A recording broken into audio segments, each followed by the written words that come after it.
ఏలూరు జిల్లా వేలేరుపాడు మండలం ఎంపీడీఓ కార్యాలయం వద్ద సమీక్ష సమావేశానికి పోలవరం ఎమ్మెల్యే చిర్రి బాలరాజు నిర్వహించడం జరిగింది. ముంపు మండలమైన వేలేరుపాడు, కుక్కునూరు మండలాల్లో వరద వస్తే మనం ఎలా వారికి రక్షణ కల్పించాలి, వారిని ఎలా పునరావాసం కల్పించాలి, వారికి ఆరోగ్యపరంగా చర్యలు ఎలా తీసుకోవాలి, అవసరాలకు మెటీరియల్ సమకూర్చు మొదలగు విషయాలపై సంబంధిత అధికారులతో చర్చ జరిగింది. ప్రతి ఒక్క అధికారి అప్రమత్తంగా ఉండాలని సూచించారు. సమావేశంలో ఆర్డీఓ పద్దయ్య సంబంధిత అధికారులు పాల్గొన్నారు.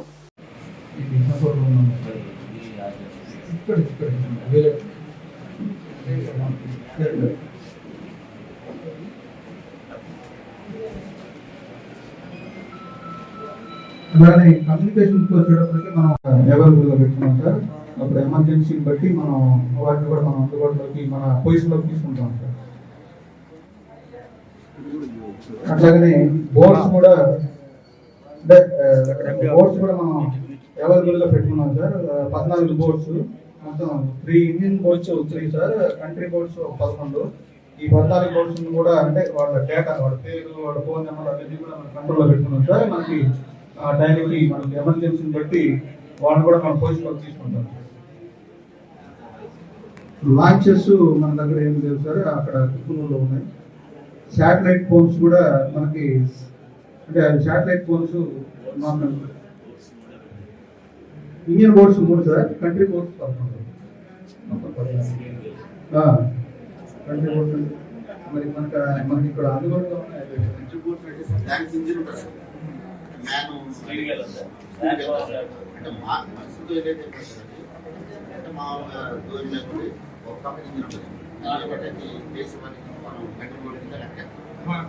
బోర్డ్స్ అంటే ఏసీ బోర్డ్స్ ఉంటాయి కదా, పెద్ద ఇంజిన్ బోర్డ్స్ అంటే పెద్ద ఏసీ అంటే వాటి ఇంజిన్ ఉంటుంది సార్.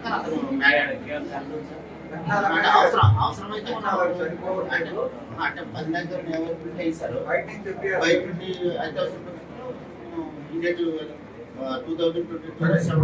అవి సరిపోయే వరకు ఉంటే మన మిత్రులు సలహాలు సూచనలు ఇస్తే దాని ప్రకారం మన పోలవరంలో కూడా ఇంకా అవైలబుల్ గా ఉంటాయి కాబట్టి అవి కూడా తెప్పిస్తున్నాం. అవి కూడా మేము లిస్ట్ అవుట్ చేసి పెట్టుకుంటాం. 2-3 విలేజ్ బోర్డు ఇస్తున్నారు, చిన్న బోర్డు. వాళ్ళకి ఏంటంటే ఏదైనా జ్వరం వచ్చినా దగ్గర మనిషి ఉన్నా కూడా చాలా ఇబ్బంది అవుతుంది. లాస్ట్ ఇయర్ 2023 ప్లేకూరులో 2022 చాలా ఇబ్బంది పడ్డారు. ప్లేకూరు కంప్లీట్ కవర్ అయిపోతారు.